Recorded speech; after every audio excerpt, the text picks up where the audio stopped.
Bonsoir mesdames, bonsoir messieurs. Action gouvernementale numéro 11. Bienvenue à notre série d'entretiens avec les membres du gouvernement. Posséder un lopin de terre est un vœu cher aujourd'hui à tous les Maliens, que ce soit une parcelle à usage d'habitation ou des terres à vocation agricole. La course au foncier est lancée et suscite de nombreux problèmes. Spéculation foncière, titres illégaux, expropriation forcée. Ce sont des milliers de Maliens qui en subissent au quotidien les conséquences tragiques. Une épineuse question à laquelle nous nous intéressons ce soir. Notre invité, vous l'avez compris, est Mohamed Ali Bathily, ministre des Domaines de l'État et des Affaires foncières. Le Mali est-il justement devenu le pays des affaires foncières? Nous lui poserons bien évidemment la question. Bonsoir Monsieur le ministre. Bonsoir. Et merci d'avoir répondu à notre invitation. Et avec moi pour vous poser des questions ce soir, Sidiki Dambélé. Sidiki, bonsoir. Bonsoir Yaya, bonsoir Monsieur le ministre. Bonsoir. Monsieur le ministre, vous êtes à la tête d'un département stratégique et délicat, les domaines de l'État et les affaires foncières. D'aucuns disent même que vous êtes assis sur une poudrière, car beaucoup de Maliens sont convaincus aujourd'hui que le problème foncier sera à la base de la prochaine révolution au Mali. En êtes-vous convaincu? Je ne pourrais pas dire que je suis assis sur une poudrière. Je suis dans un département assez confortable, avec les problèmes que ce département pose. Et le problème foncier n'est pas aussi inconfortable qu'on le dit.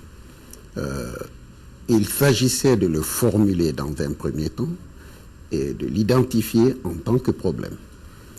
Dans un deuxième temps, il s'agit d'essayer de trouver des éléments de réponse ou de solution à ce problème. Vu tout le bruit que cela fait aujourd'hui, vous n'estimez pas quand même que si ce n'est pas une poudrière, ne serait-ce qu'une bombe à retardement? Vous aimez les mots explosifs. Je me méfie. On se dit mais que je voudrais dire que le problème est est très sérieux. C'est un problème général. Si je me réfère à l'ensemble des courriers qui me parviennent, pratiquement toutes les régions, en dehors de celle de Kidal, nous écrivent pour des questions foncières. Et ce n'est pas que c'est rare qu'on le fasse, c'est presque au quotidien que ce problème est soulevé. Il est soulevé en des périodes comme celle-ci, à l'orée de l'hivernage, lorsque les premières pluies commencent à venir, les inquiétudes commencent, parce que c'est en ce moment que beaucoup de paysans découvrent que des administrations ont délivré des documents d'accès à la propriété foncière. Des administrations, vos administrations, votre administration. Sur leurs terres.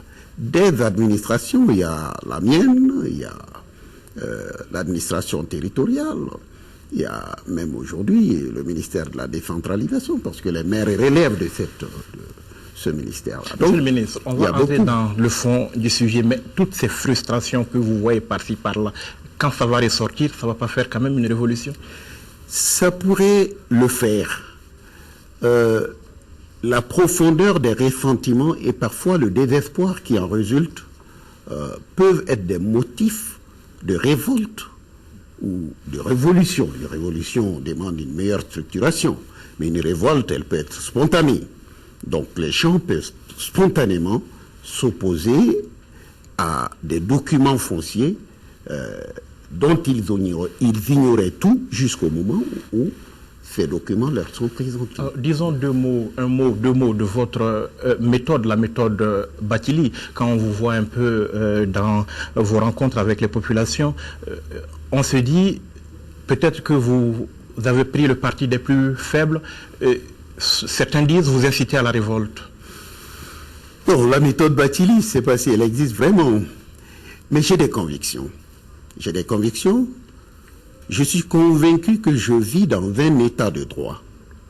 L'état de droit, il est au commencement et à la fin. Si au commencement, l'état de droit est respecté, si au commencement, on respectait toutes les procédures définies par nos lois pour accéder à la terre, il n'y aurait pas autant de problèmes fonciers parce que les paysans qui en sont les victimes maintenant auraient été informés à l'origine de la velléité de quelqu'un de créer un titre sur le champ dans lequel lui, il travaille. Quelqu'un d'autre aurait assumé au nom de la continuité de l'État? Vous dénoncez? Je ne voudrais pas dénoncer ce qui n'est pas, j'allais dire, assumer ce qui n'est pas le droit.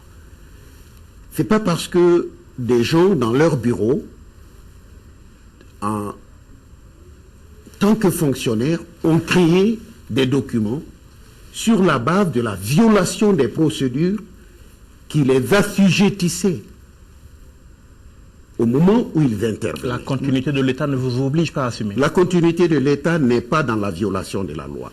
La continuité de l'État est dans le respect de la loi. Mais monsieur le ministre, pas ailleurs. Quand sous les manteaux de l'APM, vous partez à la rencontre des paysans qui sont spoliés de leur terre et vous leur demandez de se lever contre les spéculateurs fonciers, contre le gouvernement, est-ce que ce n'est pas une manière de mettre le feu à la poudre?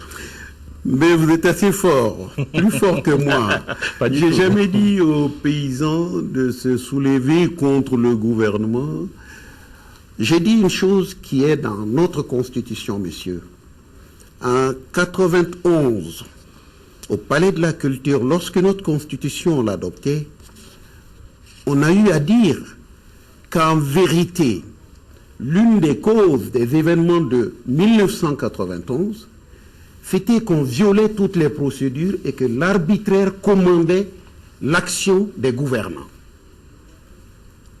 Et que, à cet égard, lorsque les lois sont insuffisantes à nous protéger, nous avons le droit de nous soulever contre l'arbitraire. C'est dans le texte fondamental du Mali. Il ne faut pas que les Maliens l'oublient.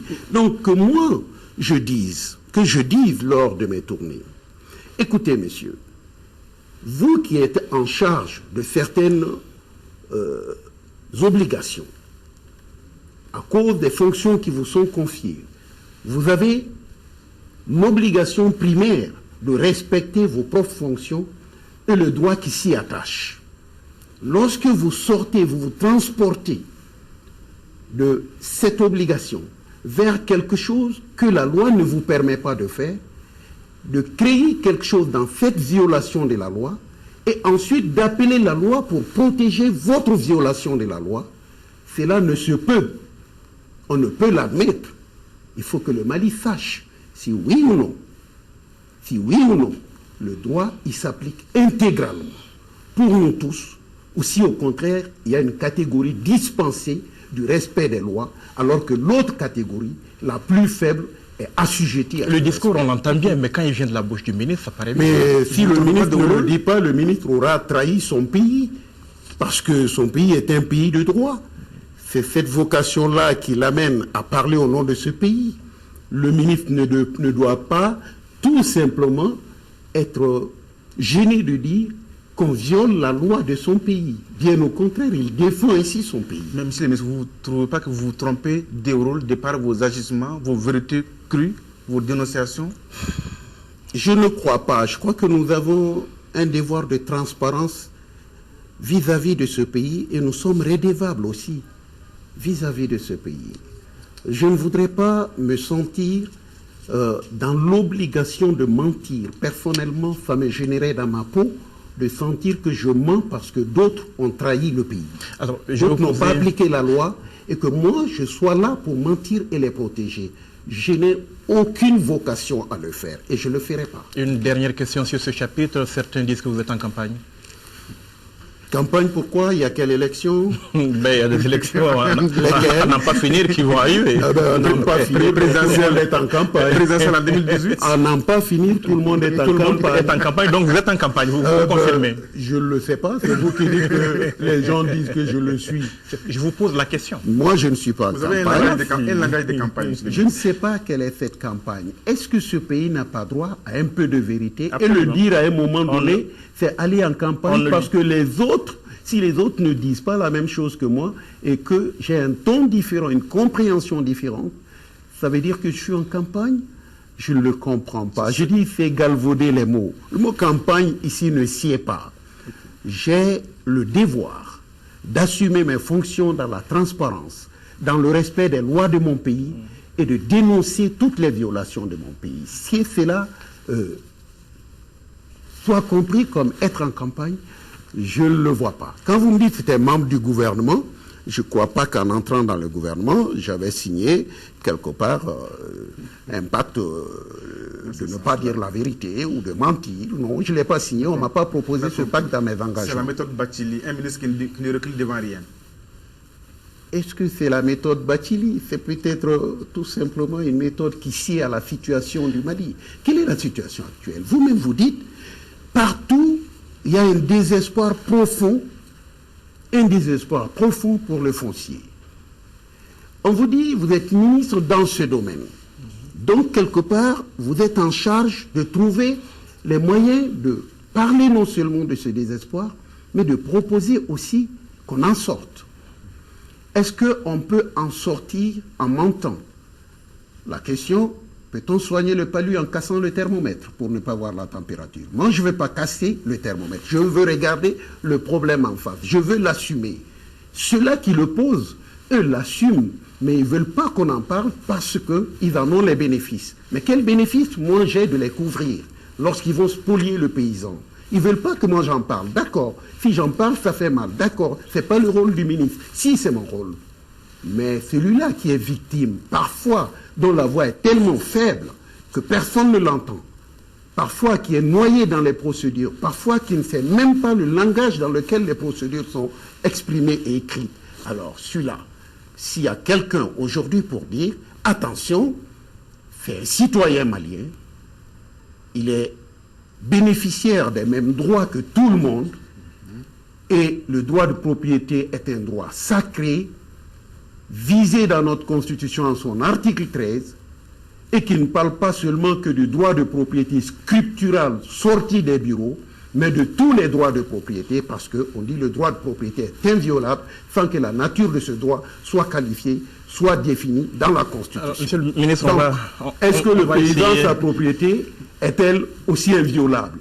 Si quelqu'un la viole, est-ce qu'il n'y aura personne dans ce pays, au niveau de sa gouvernance, pour dire arrêtons? Ce n'est pas normal. On va vous poser la question, Monsieur le ministre. Je souhaite qu'on fasse un peu de théorie. Disons-nous, dans un contexte idéal au Mali, parlons des textes, du Code notamment. Qu'est-ce qu'il dit en quelques mots? On sait que vous pouvez faire un développement là-dessus toute la journée. Qu'est-ce qu'il dit en quelques mots par rapport aux terres? La terre appartient à qui? Qui peut l'attribuer? Dans quelles conditions? Faisons un peu de théorie.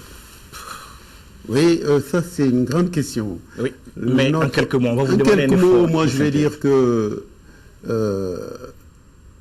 on est parti théoriquement de la théorie de la domanialité absolue, qui dit que toutes les terres appartiennent à l'État. Et cette théorie, elle est tirée en fait de l'application d'un vieux arrêt, l'arrêt des Damels du Cayor en 1932, qui a été reprise dans un décret en 1956 pour dire que toutes les terres non immatriculées appartiennent au domaine éminent de l'État. Donc tout appartient à l'État et sont réputées sans maître et vacantes. Donc les droits coutumiers sont complètement méconnus. On a évolué au Mali avec ce texte-là, y compris après l'indépendance jusqu'en 2000. En 2000, l'article 43 vient et inverse complètement la situation en disant les droits coutumiers, fonciers, collectifs ou individuels sont confirmés par la présente loi. Donc on n'a même pas besoin d'aller chercher une confirmation, puisque le législateur lui-même dit « je confirme les droits coutumiers ». Il existe des droits coutumiers. Et il dit « nul ne peut être contraint de céder son droit coutumier, foncier, collectif ou individuel, sauf en cas d'expropriation pour cause d'utilité publique, après juste et préalable indemnisation. » Donc le même régime de protection que pour le titre foncier. Le même régime à l'alinéa 2 de l'article 43 que pour le titre foncier. Donc ça veut dire que si vous prétendez avoir coutumièrement une terre, on doit vous la protéger exactement comme comment protéger un titre foncier? Ben, le titre foncier, vous voyez qu'il est inviolable. Okay? L'article 169 dit il est inattaquable, il est inviolable. Donc le droit coutumier aussi dit... Inattaquable et inviolable. Dans les conditions de l'alinéa 2 de l'article 43, oui. Maintenant, on vous dit il y a une procédure d'enquête qui est prévue pour déterminer la consistance des droits coutumiers. Et on vous dira qu'il n'y a pas un arrêté qui a été pris pour définir la commission d'enquête, la composition de la commission d'enquête, que c'est pourquoi l'article 43 ne peut pas s'appliquer. Mais souvent, je dis c'est de la plaisanterie juridique. Parce qu'un décret ne peut en aucun cas paralyser un texte de loi. L'article 43, c'est la loi. Et ce décret ne parlera que de la composition d'une commission d'enquête. Mais s'il n'est pas pris, l'ancien décret qui parle des enquêtes commodo et incommodo existe. Pourquoi ne l'applique-t-on pas? Droit coutumier, titre foncier sur le même pied d'égalité. Et la suite? La suite, les domaines peuvent donner accès avec le titre foncier. L'administration territoriale peut donner des concessions rurales. Les maires peuvent donner des permis d'occuper. Non, il y a des guichets fonciers qui sont multiples, ils sont nombreux. Du chef coutumier au maire, en passant par tous les autres, tout est légal. Tout est légal. Ça, c'est trop dire que tout est légal. Le maire, par exemple, ne peut pas donner de terre qui ne lui a pas été affectée. Pourquoi il y a tous ces problèmes? Vous prenez tout simplement à Bamako. On peut dire qu'ici, c'est le temple du droit malien. Vous avez la Cour suprême du Mali ici. Vous avez l'Assemblée qui vote les lois. Eh bien, il y a un arrêté qui a défini la zone aéroportuaire. C'est clair et net. Mais on vous dit que le maire de Bamako distribue des terrains là-bas. Ça, c'est quelle légalité? Non, je veux vous dire, lorsque le détenteur d'un document fourni par le maire vous parle, il dit, mais c'est l'État qui m'a donné, l'autorité qui m'a donné, donc c'est légal. C'est cela aussi. Vous permettez à la population quand même de raisonner comme ça. Elle a frappé à une bonne porte, selon elle, pour avoir un document, un terrain. Bon, finalement, elle a son document, elle a son terrain. Vous dites, elle a frappé à une bonne porte. Moi, j'ai dit, elle a frappé à une porte. Est-ce qu'elle était bonne? Est-ce que c'est bon d'aller frapper à la porte du maire pour disposer du terrain de l'aéroport? Non. Non, il est bon d'aller frapper à la porte du maire pour disposer d'un terrain. D'un terrain, oui, mais pas de l'aéroport. D'accord. L'aéroport, on va y arriver. Donc, quand vous dites une autorité délivre un document, mais la loi n'est pas l'autorité elle-même. L'autorité n'incarne pas la loi, il l'applique. Donc tout ce qui émane de lui n'est pas forcément la loi. Qu'un maire délivre un papier, que ce papier se glisse au rang de loi, ça m'étonne. Si le maire n'est pas loyal dans l'application de la loi, eh bien, il aura donné un document déloyal par rapport à la loi. Ok. Et justement, la dernière loi, M. le ministre, sur le foncier date de 2012. J'allais dire seulement, cette loi, vous dites qu'elle est déjà dépassée. Pourquoi y a-t-il urgence d'adopter une nouvelle loi? Vous savez, moi, je trouve que les sociétés sont des indicateurs de la paix sociale. Lorsque vous dites qu'il y a un grand malaise sur le foncier, ça pose essentiellement une question. Ça veut dire qu'il y a beaucoup d'insatisfaction des citoyens par rapport au mode de gouvernance appliqué au foncier. Un. De deux, ça veut dire qu'en cas de conflit, les solutions qu'on donne n'arrivent pas à résorber ce conflit-là. De trois, ça pose la question de savoir si les lois qui existent sont appliquées. Dans ce cas, si elles sont appliquées, est-ce qu'elles sont bonnes? Est-ce qu'elles sont suffisantes? Voilà autant d'interrogations que le périmétrage actuel du volume des conflits fonciers nous permet de poser. C'est autant de questions qui sont pertinentes. Et il faudrait savoir, en ce moment-là, qu'est-ce que nous pouvons faire du point de vue de l'appréciation des lois qu'il y a, du point de vue de leur application et du point de vue de leur amendement. Nous vous poserons la question un peu plus tard de savoir comment est-ce que vous entendez sortir de ce bourbier. Mais on aimerait bien qu'on s'arrête sur deux cas précis qui ont défrayé un peu la chronique au cours de l'année qui s'achève. Parlons pour commencer de cette affaire de Suleiman Bougou. Cette affaire de Suleiman Bougou, elle restera, Monsieur le ministre, dans l'histoire comme le symbole du recul de l'État face à la pression citoyenne, à la pression sociale, je voulais dire. Je ne sais pas si c'est cela. Je ne le sais pas. Mais prenons Souleymane Bougou tout simplement comme justement un exemple de ce que nous devrions comprendre dans le foncier. Souleymane Bougou est un espace complètement aménagé par la CI, donc avec des fonds publics. Un prêt qui a servi à faire des caniveaux, des routes, des bornes d'eau et d'électricité. Et ça n'a jamais été affecté ni au préfet de Kati, ni au maire de Moriba Bougou. Personne ne leur a donné.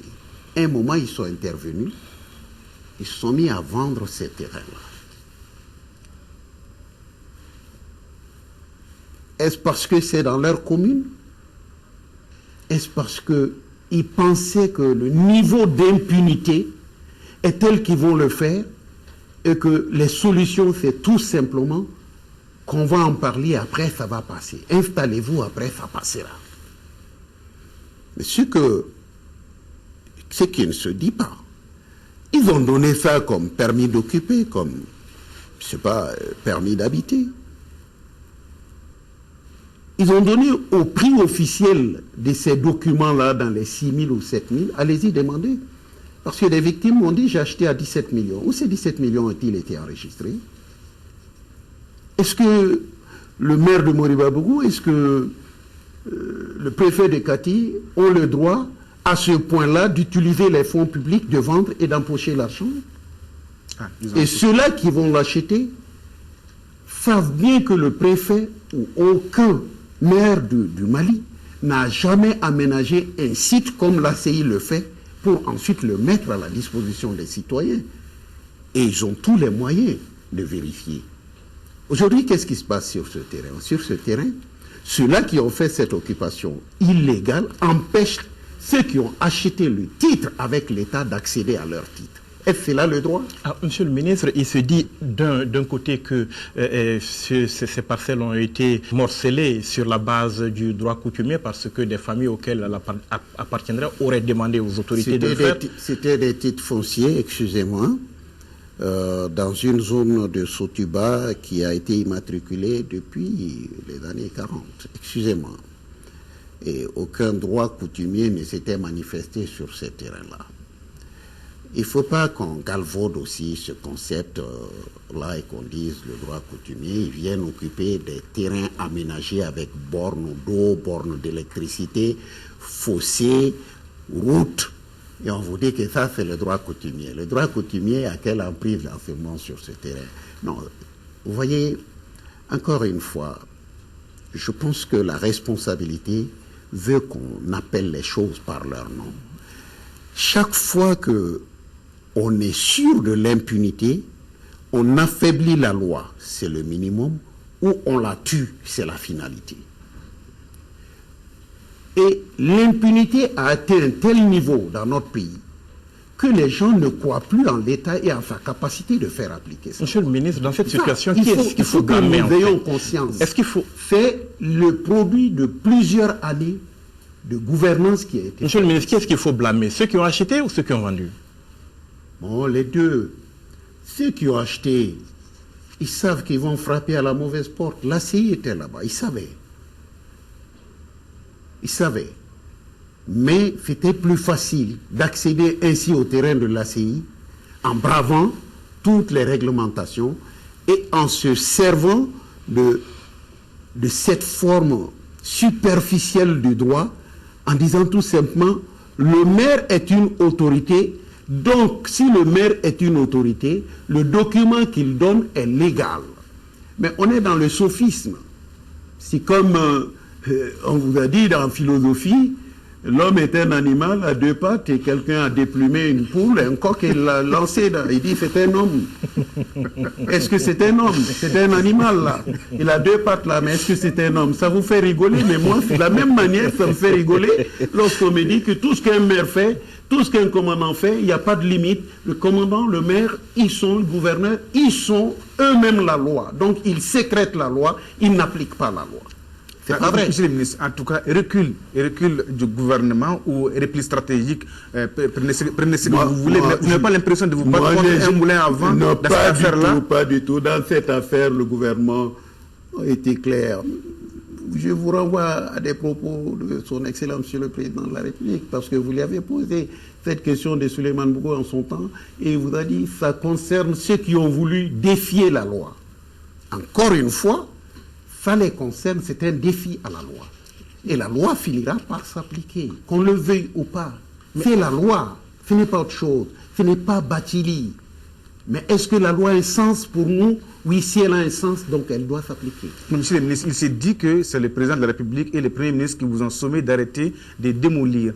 Moi, je n'ai jamais eu l'opinion du président sur cette démolition, sauf le jour où il a parlé à la télé.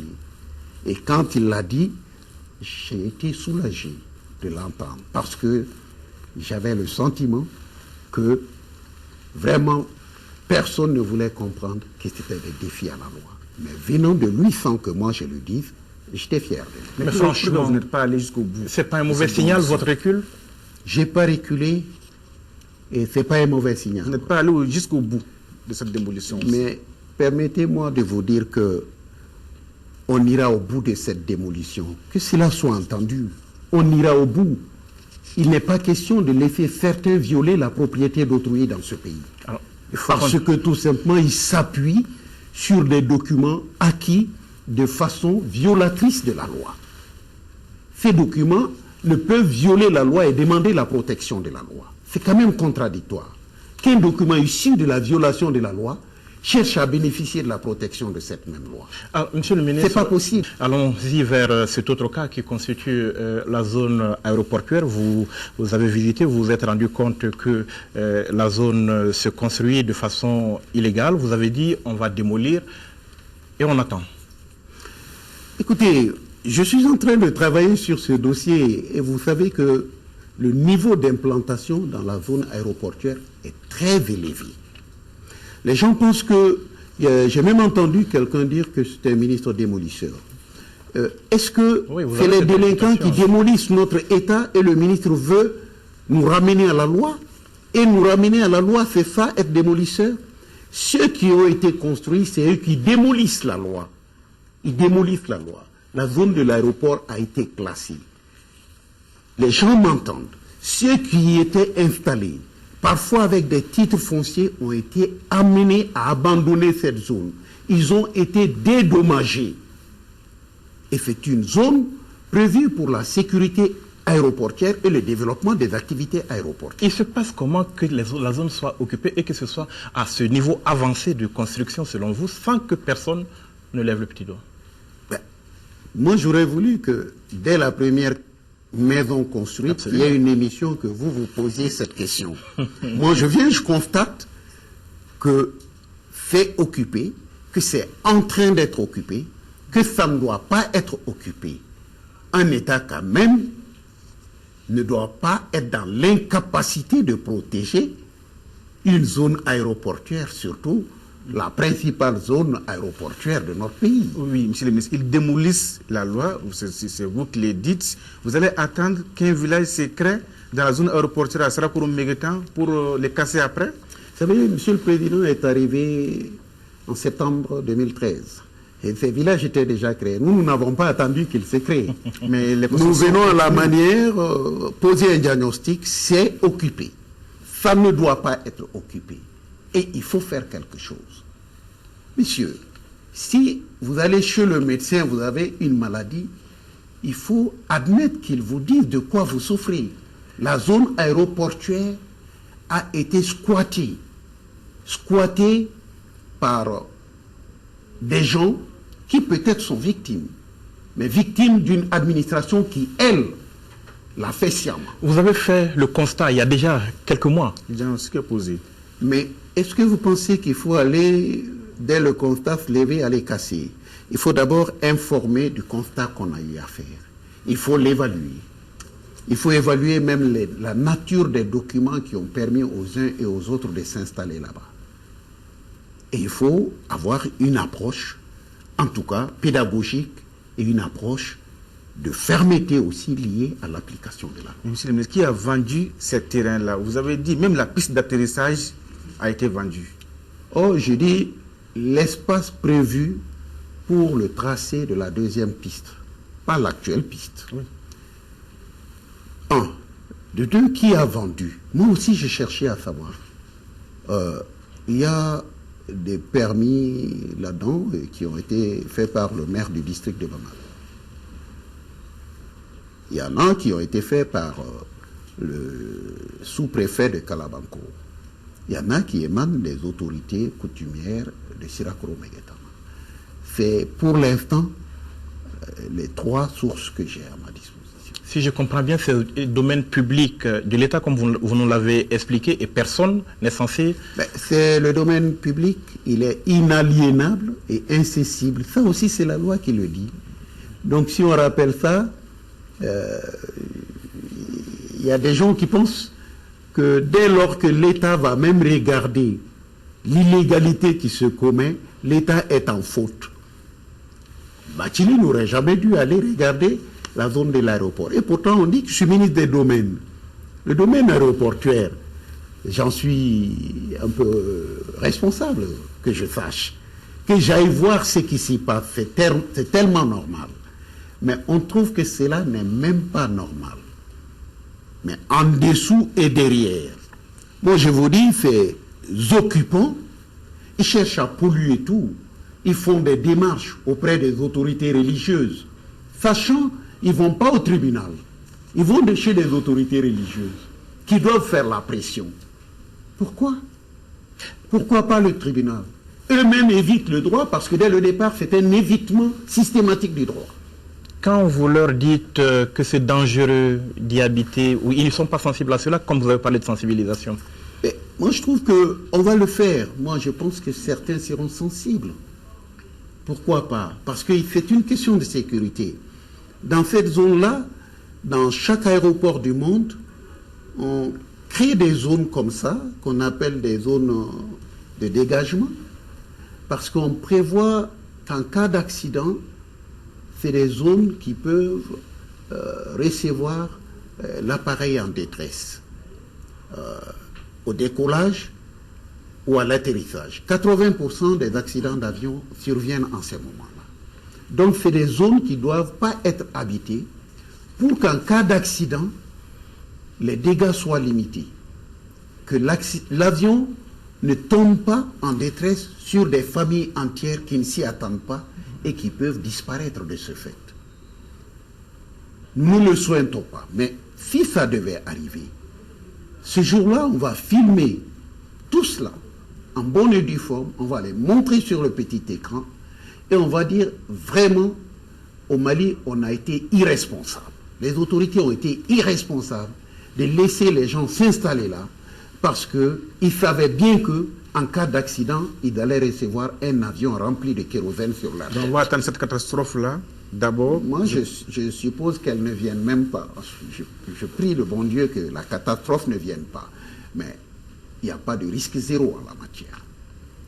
Donc, s'il n'y a pas de risque zéro et que jusqu'ici on a eu de la chance, le jour où on ne l'a pas, s'ils sont en dessous, imaginez ce qui va se passer. Donc, expliquez-nous votre démarche. Qu'est-ce que vous allez faire concernant cette zone aéroportuaire? Vous allez sensibiliser avant d'arriver à la démolition? Ça va prendre combien de temps? Moi, je ne suis pas seul au gouvernement pour décider. J'exposerai le problème au gouvernement en toute responsabilité.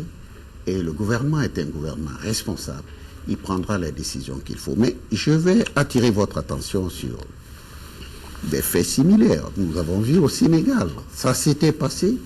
Et à quelques mois, le président Macky Sall a fait raser toutes les maisons qui étaient dans la zone aéroportuaire. Et ça fait passer en un jour. L'État s'est assumé. Ça se fait. Et on a vu en Côte d'Ivoire, quand c'est des constructions illégales, Alassane Dramane Ouattara, son gouvernement, a rasé. Ça s'est fait. Parce que force doit rester à la loi. À part que nous avons un peu l'impression que l'affaire de Souleymane Bougou vous a un peu ramolli par rapport à l'aéroport. Oh, moi, pas du tout ramolli. Vous savez, vous me ramenez à Souleymane Bougou et j'ai dit de Souleymane Bougou une chose toute simple. Je suis prêt à reprendre les opérations de Souleymane Bougou. Je n'ai aucun doute sur ça. Ceux-là qui persévèrent, qui pensent qu'en mettant des cordons actuels pour recommencer à construire, vous voyez jusqu'où cela veut dire qu'ils ne craignent pas l'État.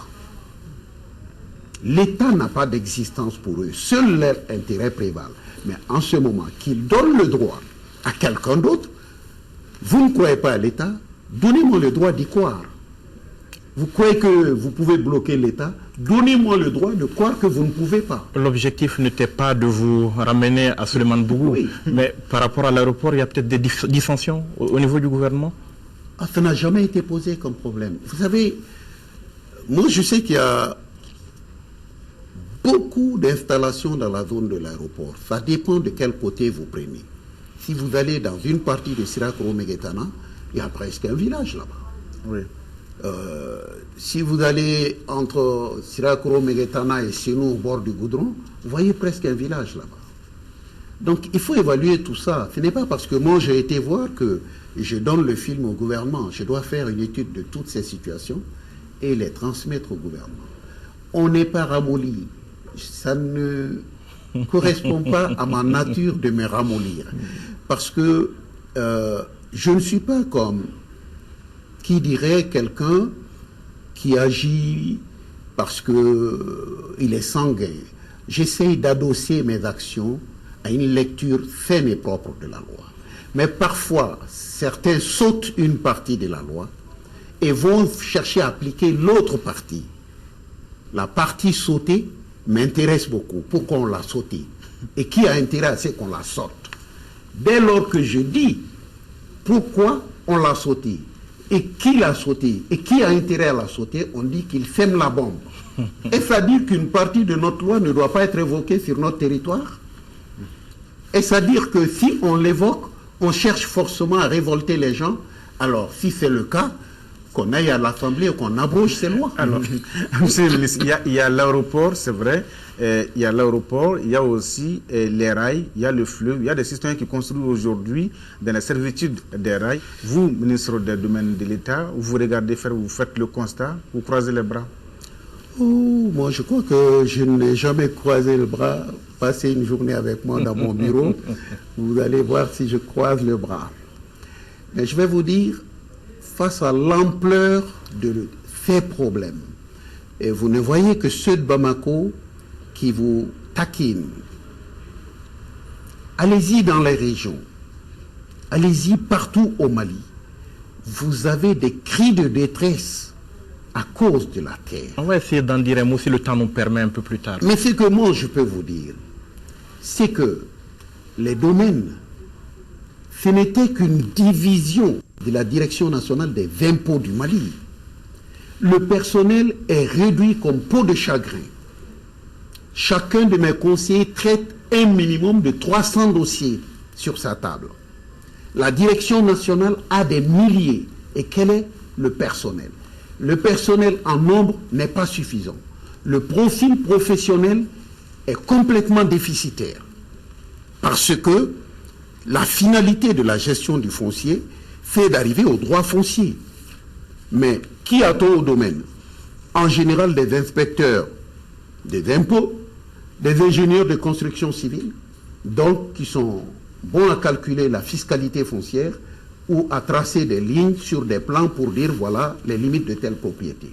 Mais tout cela doit s'adosser à quoi? À la définition de la propriété foncière. Or, on n'a pas de juriste dans ce secteur. On va vous demander des solutions après, monsieur le ministre. Parlons de sociétés immobilières et de concessions rurales. Il y a un an, vous décidiez de procéder à l'annulation d'actes administratifs de cession de près de 3500 parcelles, objet de 50 titres fonciers, ce qui correspondait, selon les documents que j'ai lus, à 200 hectares de terre, des terrains indûment extorqués à l'État. Ce sont vos expressions. Vous devriez mettre à jour vos chiffres, parce que c'est plus que ça. C'est totalement plus que ça. Mais je vais vous montrer l'incongruité de la situation à travers tout simplement la dissection de votre propre question. Vous mettez des sociétés immobilières, n'est-ce pas? Oui. Donc qui ont vocation à aller construire des maisons. Et vous mettez des concessions rurales, donc des terres à vocation agricole. Oui. Est-ce que c'est compatible? Non. Les sociétés sont prévues dans le code pour aller chercher des titres fonciers déjà créés. pas pour aller prendre des terres agricoles. C'est ce que la loi dit. En cela, ces sociétés relèvent du code des investissements et la terre en ce moment qu'elles acquièrent sont des terres déjà immatriculées sans problème, donc elles peuvent investir leur projet de construction là-dessus. Mais pourquoi ces sociétés se transportent sur des terres à vocation agricole, acquièrent ces terres-là à des prix, disons, agricoles? Une fois 80 francs le mètre carré. Une fois qu'on leur a donné ces titres, elles se dépêchent de dire non, nous on n'est pas des paysans, on est des sociétés commerciales. Le code des investissements prévoit un abattement de 50% de ces choses-là pour nous. Donc de 80 francs, on nous vient à 40 francs le mètre carré. Et une fois au guichet pour payer, ils disent oui, on est des sociétés pour promouvoir l'investissement, on demande des facilités de paiement. Donc au lieu de payer 40 francs, elles payent 20 francs le mètre carré pour ensuite dire si nous investissons, nous allons venir payer le reste à l'État. Et allez-y voir, ils n'ont rien payé depuis qu'ils ont commencé à prendre. Tout ça, c'est possible chez vous? Tout c'est pas chez nous. Les concessions rurales sont données par l'administration. Le sous-préfet, oui. Donc, ce n'est pas les domaines. D'accord. OK? Donc, nous disons que tout cela, c'est un tout. C'est l'État, quand même. C'est un tout. Il faut assumer. Mais nous disons que dès le départ, il y a une volonté manifeste de contournement de la loi, sinon de la violation de la loi. Ceux qui ne sont pas éligibles à des terres s'en vont les prendre et les prendre aux paysans. Il y a quelque chose quand même, moi je dirais pas de choquant, quelque chose qui interpelle le sens de l'état de droit. Le sens même de l'état de droit et sa vocation à être un état de droit est interpellé dès ce premier geste. Cette société n'est pas éligible selon le droit à ces terres. Et qu'est-ce qui fait qu'elle est élue? Qu'est-ce qui fait qu'on lui donne? Et qui en plus... Si on lui donne, on n'est plus dans la loi. On est dans la violation de la loi. Et les sociétés qui en plus... Est-ce que la violation de la loi peut être protégée par la loi? Encore une fois, je pose la question. Elles ont des superficies en plus, pas possible. C'est des superficies de la spéculation foncière. Je le dis franchement. Parce que ces sociétés-là, pour autant qu'elles ont ces titres, on peut dire depuis souvent 10 ans, 15 ans pour certains, n'ont pas construit une maison témoin. Mais qu'est-ce qui fait? Qu'elles s'acharnent sur ces terres parce qu'elles finissent par les convertir en titres fonciers et ces titres donnent accès au crédit bancaire. Il faut le déposer au crédit bancaire. Le cas des sociétés que nous avons nommées Banga Immobilière, Comé SA, mais ces deux sociétés ont été souscrire un emprunt de 17 milliards à la BDM adossé à leur faux titre. Excusez-moi, c'est une réalité. Donc ça donne accès au crédit, à l'épargne. Donc ce n'est pas gratuit que ces sociétés ne veulent pas céder. Elles veulent violer la loi parce qu'elles y ont intérêt. Ce n'est pas un défi gratuit, un défi qui n'a aucun sens. Parce qu'elles y ont intérêt, parce que les banques donnent de l'argent sur ces titres-là, même si on ne construit pas, même si on n'investit pas, donc les titres donnent accès au crédit. On va chercher le crédit. J'ai entendu des promoteurs immobiliers qui ne sont pas très tendres avec vous parce qu'ils estiment qu'ils sont dans leur bon droit et parce qu'ils sont passés par toutes les procédures normales pour avoir des titres. Oh, mais vous pensez que aller demander en sa qualité de société immobilière des terres agricoles, ils sont passés par leur bon droit? Vous voyez, c'est galvauder le bon droit parce que dès qu'ils vont frapper à la porte de quelqu'un qui a qualité officielle, ils croient qu'ils ont frappé à la bonne porte pour avoir les bons documents. Non. Si vraiment ce préfet était soucieux de l'état de droit, si ce gouverneur était soucieux de l'état de droit, il allait dire à ces sociétés immobilières, compte tenu de votre vocation, moi je ne peux pas vous donner des terres agricoles.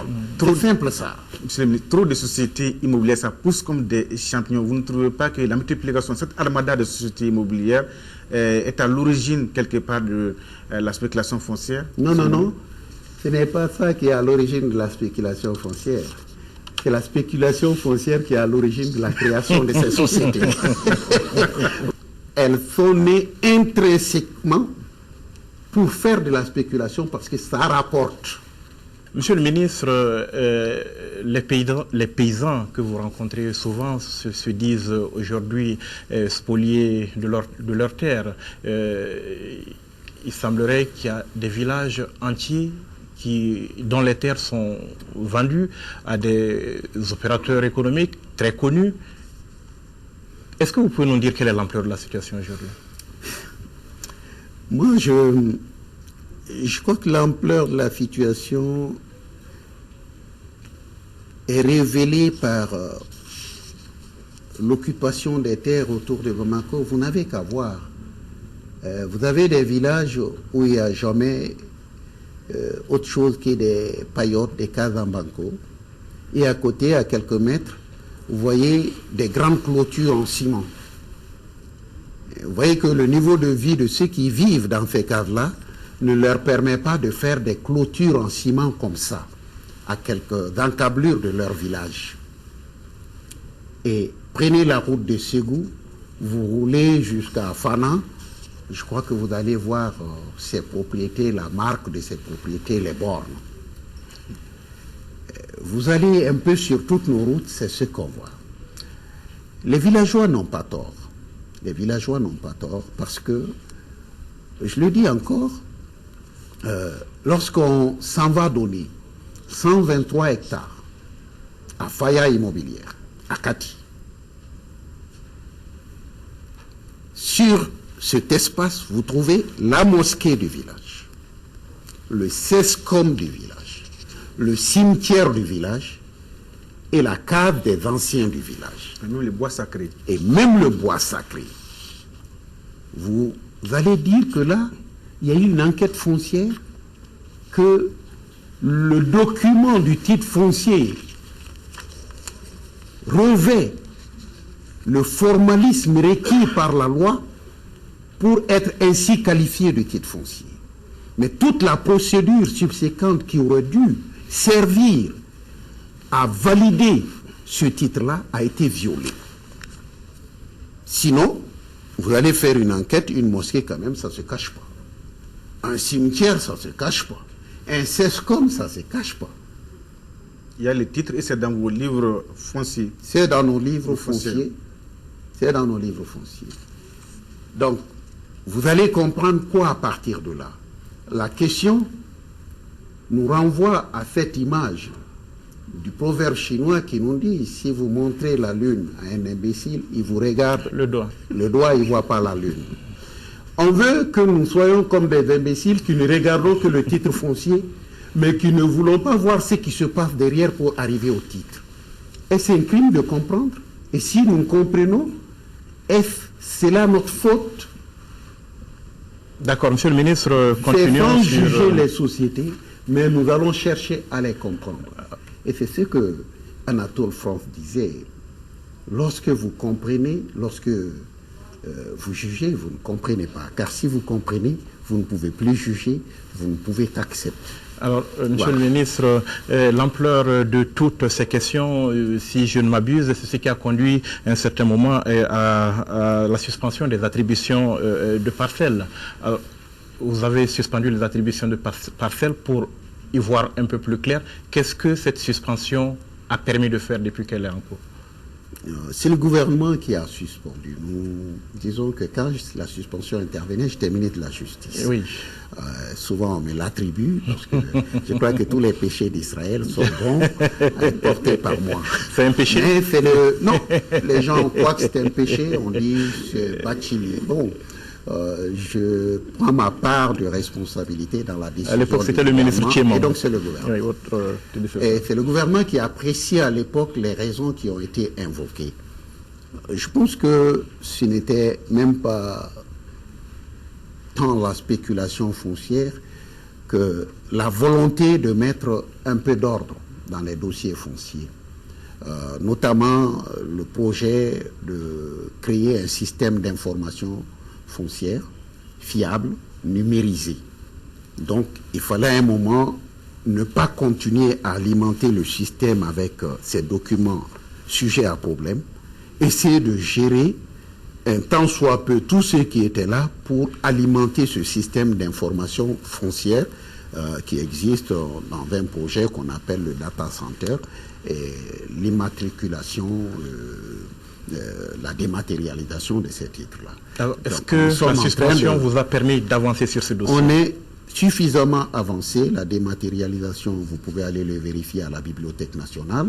Nous avons installé des archives qui reçoivent les documents papier et il y a toute une batterie d'ordinateurs pour les scanner, les intégrer dans des bases de données, de telle manière que si cet effort est couronné de succès, on ne manipulera plus le titre foncier sous la version papier et il n'y aurait pas de duplication, de triple titre pour le même espace. Oui, donc, justement, on essaye de corriger cela.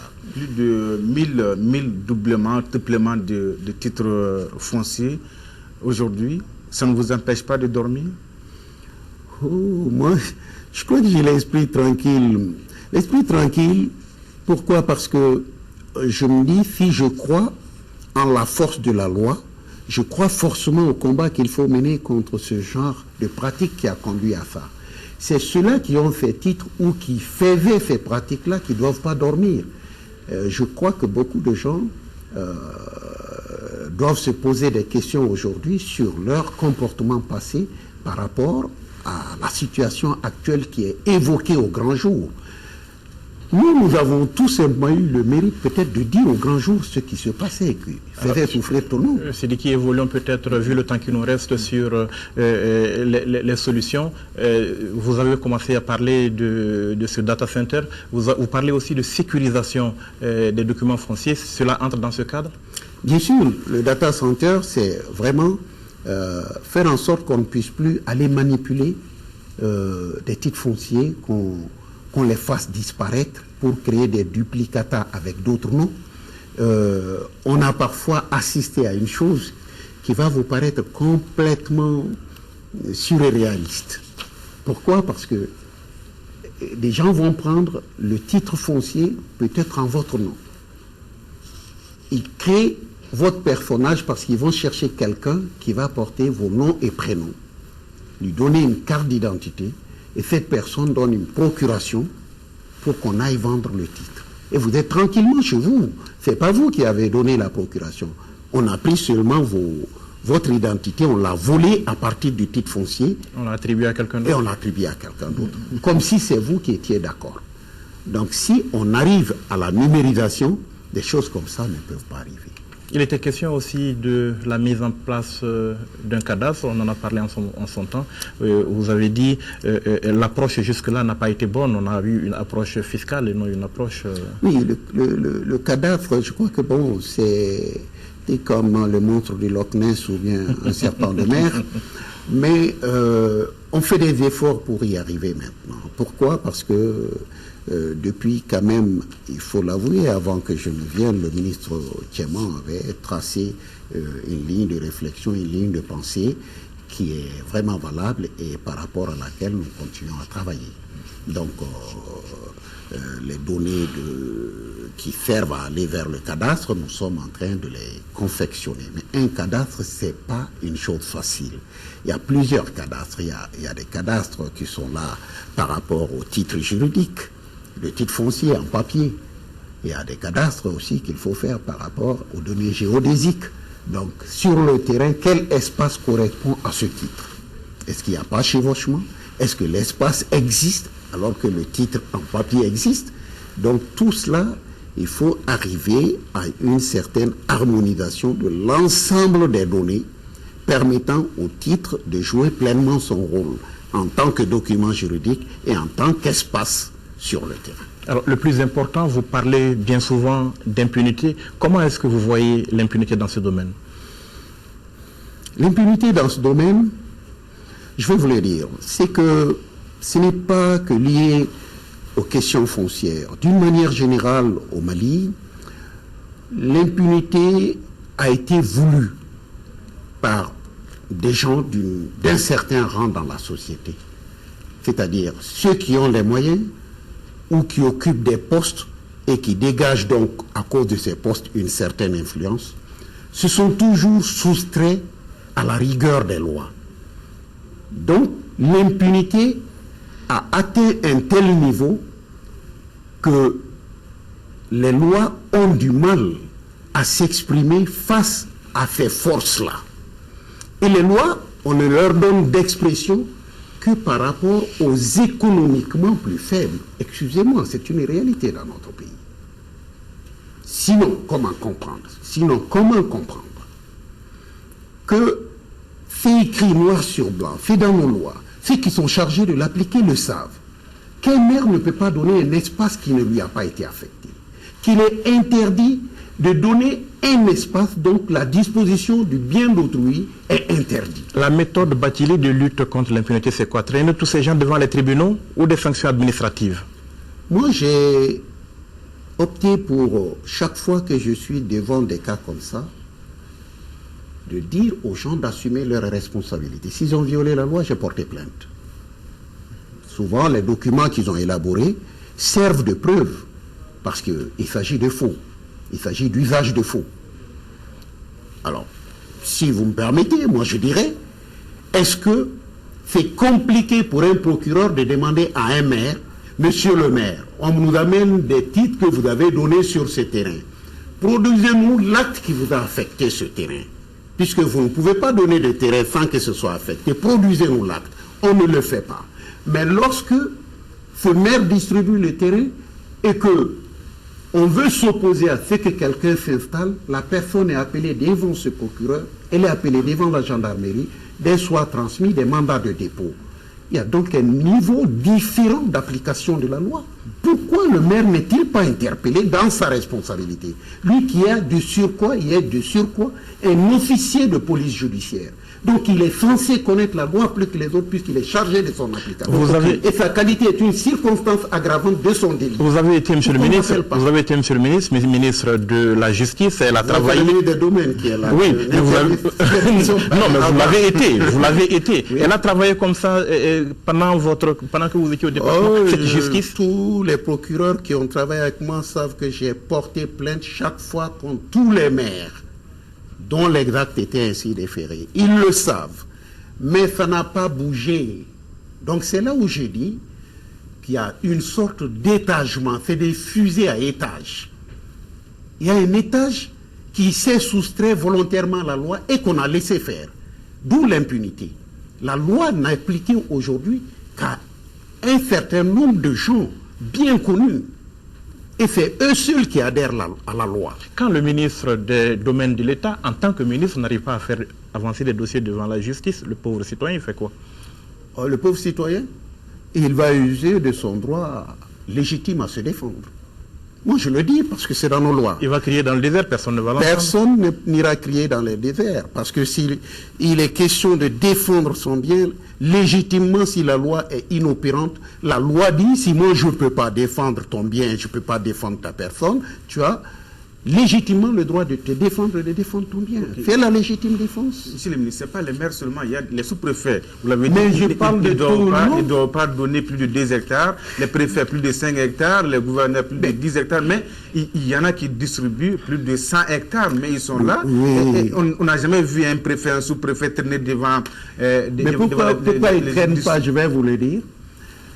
On n'a même pas besoin, à la limite, à la grande limite, de plainte en la matière. Je dirais ça, parce que qu'est-ce que c'est que le droit de poursuite d'office du parquet? Où ce droit s'en va-t-il lorsqu'il s'agit d'actes comme ça? Alors moi je me pose bien cette question. Nous avons été tous à l'école du droit. Qu'ils ne portent pas plainte, qu'ils ne poursuivent pas d'office. Mais lorsque c'est ceux qui ont bénéficié de la violation de cette loi qui viennent porter plainte devant eux, contre les propriétaires coutumiers en disant j'ai un document, ils ne veulent pas quitter mon terrain. Mais le document, il émane du maire, non? Il le voit. Le maire a signé. Le procureur quand même peut appeler le maire pour lui dire quel est l'acte qui t'a affecté ce terrain-là. Monsieur le ministre, vous savez que tant que vous ne résoudrez pas cette question, vous ne résoudrez pas la question du foncier au Mali? Si je ne résous pas, quelle question? La question de la justice. Ah, je suis heureux que vous me le dites. Mais la question de la justice, ce n'est pas le ministre qui le résout. C'est l'ensemble de la société qui doit résoudre le problème de son accès à la justice et de l'exercice de ses droits. Nul ne peut empêcher quelqu'un d'exercer ses droits, y compris la justice. Elle n'est pas là pour empêcher les gens d'exercer leurs droits. Donc, il faut que la justice le comprenne. Jusqu'ici, ce qui se passait au nom de l'impunité ne peut plus prospérer. Le citoyen ne doit pas l'admettre. Il ne doit pas l'admettre. Il faut qu'on soit clair sur ces questions. Si vous voulez que les citoyens se fassent justice eux-mêmes. Pas se faire justice. La loi dit, je te donne la légitime défense. Se défendre légitimement est un droit au Mali. Ce n'est pas se faire justice. Sinon, la loi n'allait pas utiliser cette expression. Se défendre légitimement.